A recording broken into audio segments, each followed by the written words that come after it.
Hello student, एक बार पुनः आप सबका ऑनलाइन क्लास में स्वागत है।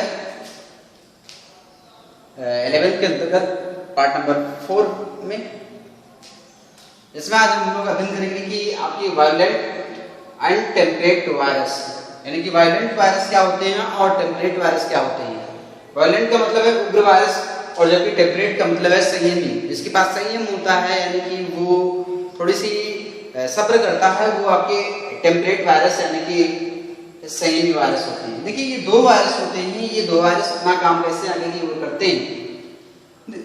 देखिए वायलेंट का मतलब है कि ऐसे वायरस जब किसी होस्ट सेल्स पर पहुंचते हैं और पहुंचने के फलस्वरूप तुरंत ही आपके वो जो होस्ट के डीएनए होते हैं उस डीएनए को तोड़ते हैं और फिर जाके अपनी एक नई वायरस का फॉर्मेशन करते हैं। तो इससे हम लोग वायलेंट यानी कि उग्र वायरस कहते हैं।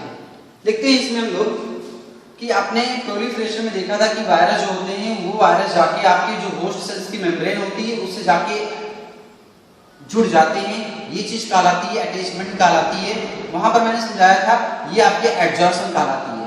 वायरस जो है वो होस्ट सेल्स यानी कि बैक्टीरिया का सेल्स से इस पर जाकर आपके जुड़ जा रहे हैं और इनका जुड़ना ही आपके इस होस्ट सेल से अटैचमेंट कहलाता है।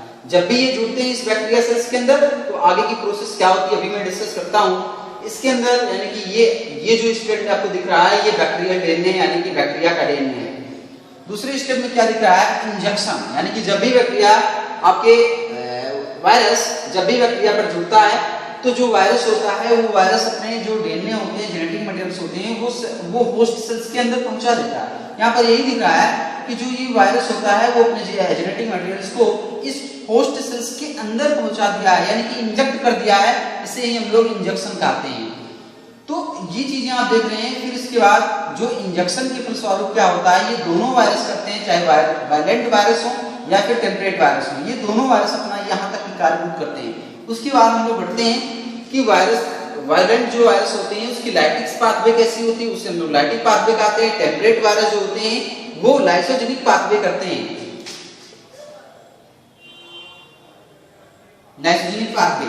देख रहे हैं हम लोग कि यहाँ पर देख रहे हैं कि जब भी ये वायरल डीएनए इसमें आ जाता है होस्ट सेल्स के अंदर तो फिर क्या करता है कि वायरल डीएनए जो होता है वो रेप्लिकेट करता है। रेप्लिकेट का मतलब यहाँ पर ये है कि जो वायरस का डीएनए है वो द्विगुणित होता है और नए डीएनए का फॉर्मेशन करता है और नए डीएनए का फॉर्मेशन ही रेप्लिकेशन कहलाती है। तो प्रारंभ में क्या करता है कि जो वायलेंट का डीएनए होता है ये बैक्टीरियल डीएनए को डीजेनरेट करता है, छीड़ करता है। आपने देखा था प्रोलिफरेशन में, और उसके फलस्वरूप इसके डीएनए के न्यूक्लियोटाइड जो होते हैं उसका यूज करता है। यूज करने के फलस्वरूप ये नए डीएनए का फॉर्मेशन करता है। तो यही लिखा है वायरल डीएनए रेप्लिकेट्स करते हैं। उसके फलस्वरूप जो रेप्लिकेट्स डीएनए होते हैं आगे क्या होता है, कोड प्रोटीन फॉर्मेशन, यानी कि जो वायरस होते हैं उस वायरस के कोड अर्थात उसकी जो आपकी कैप्सिड थी उस कैप्सिड का फॉर्मेशन होता है। तो यहाँ पर कोड प्रोटीन सिंथेसाइज्ड यानी कि कोड प्रोटीन जो है उसका फॉर्मेशन हो रहा है, सिंथेसाइज हो रहा है, संश्लेषण हो रहा है और वायरस पार्टिकल्स असेंबलेज हो रहे हैं, यानी कि जो वायरस के जो पार्टिकल्स बनते हैं चाहे वो डीएनए बनते हैं और एंजाइम्स बनते हैं और उसके जो कोट होते हैं यानी कि जो कैप्सिड इत्यादि की प्रोटीन होती है वो सब आपस में जुड़ जाते हैं, संयोजित हो जाते हैं, उसे असेंबलेट करते हैं। वो संयोजित होने के फलस्वरूप एक नए वायरस का फॉर्मेशन करते हैं यानी कि बैक्टीरियल सेल्स के अंदर। और बैक्टीरियल सेल्स के अंदर जब नए सेल्स का फॉर्मेशन करते हैं यानी कि नए वायरस का फॉर्मेशन करते हैं, नए वायरस का फॉर्मेशन करते हैं, तो ये वायरस जो होती है ये वायरस आपकी इस बैक्टीरियल सेल्स की मेम्ब्रेन को ब्रेक कर देती है बाय लाइसोजाइम एंजाइम। तो ये जो होती है ये आपके ब्रेक हो जाती है, यानी कि बैक्टीरियल सेल्स का जो मेम्ब्रेन होता है वो टूट जाता है और जो वायरस होते हैं वो उससे निकल जाते हैं। तो ये जो चीज होती है आपकी वायलेंट कहलाती है। वायलेंट वायरस ऐसे वायरस होते हैं जो बैक्टीरिया सेल के अंदर पहुंचने के फलस्वरूप उसके डीएनए को ब्रेक करते हैं और ब्रेक करने के फलस्वरूप उसके डीएनए के न्यूक्लियोटाइड्स का यूज करते हैं और यूज करके अपने डीएनए को रेप्लिकेट करते हैं। रेप्लिकेट करने के फलस्वरूप नए डीएनए का फॉर्मेशन करते हैं, यानी कि ये वायरल डीएनए है। वायरल डीएनए और जो भी वायरल डीएनए बनते हैं इस वायरल डीएनए से आपके इसकी कोड प्रोटीन का फॉर्मेशन होती है, यानी कि जो कैप्सिड प्रोटीन तैयार होती है उसकी सिंथेसाइज होती है। ये सब जो है वो फॉर्मेशन होती है और बाद में प्रोटीन इत्यादि और जो भी डीएनए इत्यादि होती है वो सब आपस में मिल जाते हैं और मिलने के फलस्वरूप एक नए वायरस का फॉर्मेशन करते हैं, और जो नया वायरस बनता है वो इस बैक्टीरिया से इसको तोड़ के बाहर निकल जाता है, यानी कि तेजी से ये काम करता है और बैक्टीरिया को नष्ट कर देता है। इससे हम लोग वायलेंट यानी कि उग्र बैक्टीरिया, उग्र वायरस पाते हैं। दूसरी स्टेप में हम लोग देखते हैं जो टेम्परेट वायरस होता है।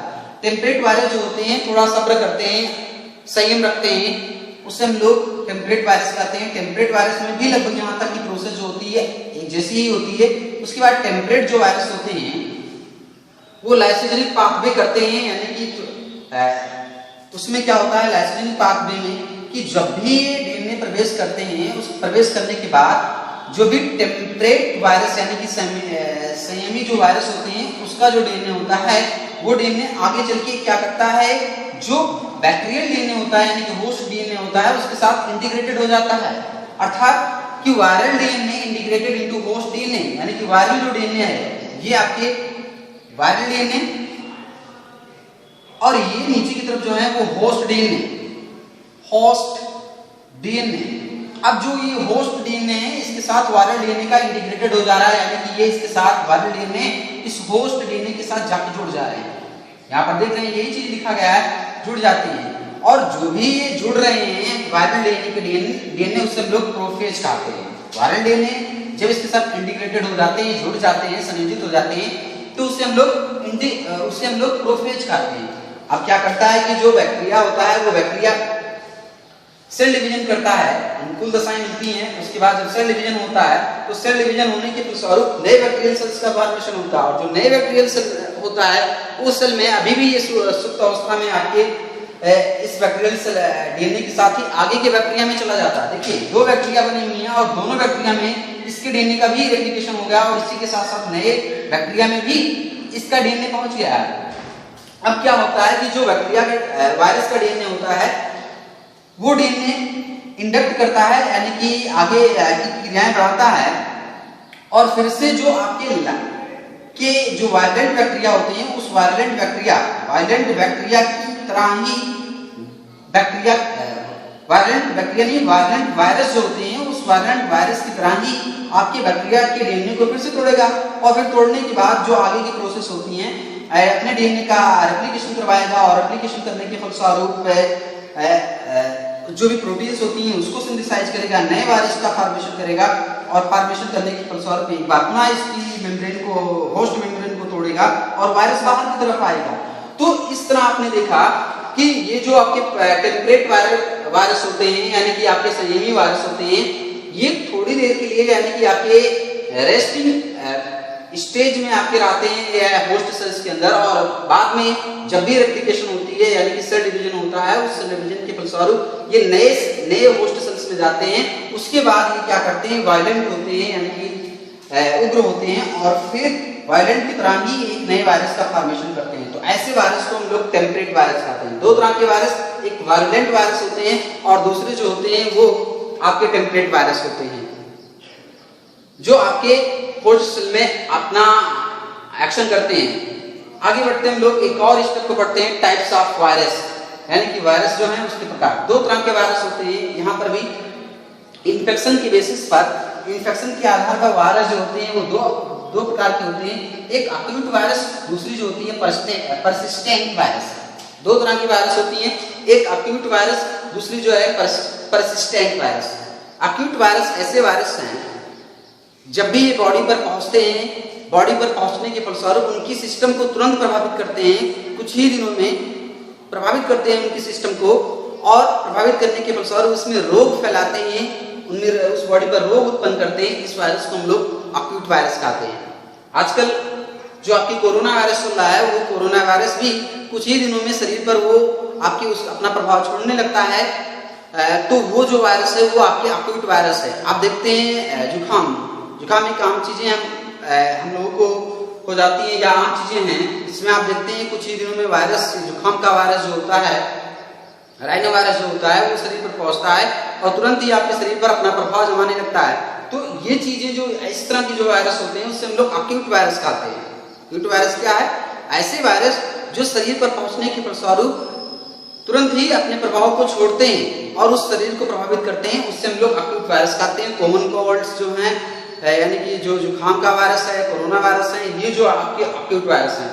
जबकि परसिस्टेंट वायरस जो होते हैं, ऐसे वायरस जो होते हैं शरीर पर पहुंचने के फलस्वरूप कुछ दिनों के बाद अपना प्रभाव छोड़ते हैं, यानी कि एक समय लेते हैं, एक लंबा समय लेते हैं। उसके बाद धीरे धीरे ये अपनी जो संख्या होती है उस संख्या को बढ़ाते हैं, यानी कि इनकी वो जो संख्या बढ़ाने की जो ड्यूरेशन होती है, अवधि जो होती है, वो इंक्यूबेशन पीरियड होती है। इंक्यूबेशन पीरियड का मतलब यहाँ पर ये है कि वो ऐसी पीरियड जिसमें वो मल्टीप्लाई करते हैं, यानी कि द्विगुणित होते हैं और नए वायरसों का फॉर्मेशन करते हैं, यानी कि अपनी संख्या को बढ़ाते हैं, उससे हम लोग इंक्यूबेशन पीरियड कहते हैं। तो परसिस्टेंट वायरस जो होते हैं वो ऐसे वायरस होते हैं जो शरीर पर पहुंचने के फलस्वरूप तुरंत प्रभाव नहीं छोड़ते हैं, कुछ दिनों के फलस्वरूप वो अपने प्रभाव छोड़ते हैं। बीच के दिनों में ये क्या करते हैं, अपनी संख्या को बढ़ाते हैं और जब इनकी संख्या अधिक हो जाती है तब ये अपना प्रभाव शरीर पर छोड़ते हैं, यानी कि उस पर अपना प्रभाव जमाने लगते हैं। तो ये परसिस्टेंट वायरस कहलाता है। परसिस्टेंट वायरस में आप देख सकते हैं HIV वायरस। HIV वायरस जो है जब भी किसी बॉडी के अंदर पहुंचता है तो तुरंत ये अपने प्रभाव को नहीं छोड़ता है, ये एक लंबा समय लेता है, फिर ये अपने प्रभाव को दिखाता है। तो ये चीजें जो होती हैं ये आपके परसिस्टेंट वायरस होती है। इसे हम लोग क्रोनिक वायरस भी कहते हैं क्योंकि ये दीर्घकालिक होती है, एक लंबे समय तक शरीर में बनी रहती है, इसीलिए हम लोग इसे क्रोनिक वायरस या इससे होने वाले जो डिजीज हैं उसे हम लोग क्रोनिक डिजीज कहते हैं। एक्यूट डिजीज में क्या होगा, एक्यूट वायरस होते हैं ये ज्यादा दिनों तक शरीर पर नहीं रहते हैं, ज्यादा दिनों तक ये शरीर पर नहीं रहते हैं, कुछ दिनों तक शरीर पर रहते हैं, उसके बाद ये शरीर से खत्म हो जाते हैं। तो ये आपके एक्यूट वायरस हैं। तो ये थी आज की नॉलेज, यानी कि पार्ट 4th वीडियो में। उम्मीद है आपको ये वीडियो पसंद आया होगा। इसको आप लोग रिवाइज करेंगे और इसकी नोट प्रिपेयर करने की कोशिश करेंगे। जो भी समस्याएं होंगी वो कमेंट बॉक्स में जरूर बताएंगे। पुनः नेक्स्ट वीडियो के साथ उपस्थित होंगे, तब तक के लिए आप सभी का बहुत बहुत शुक्रिया।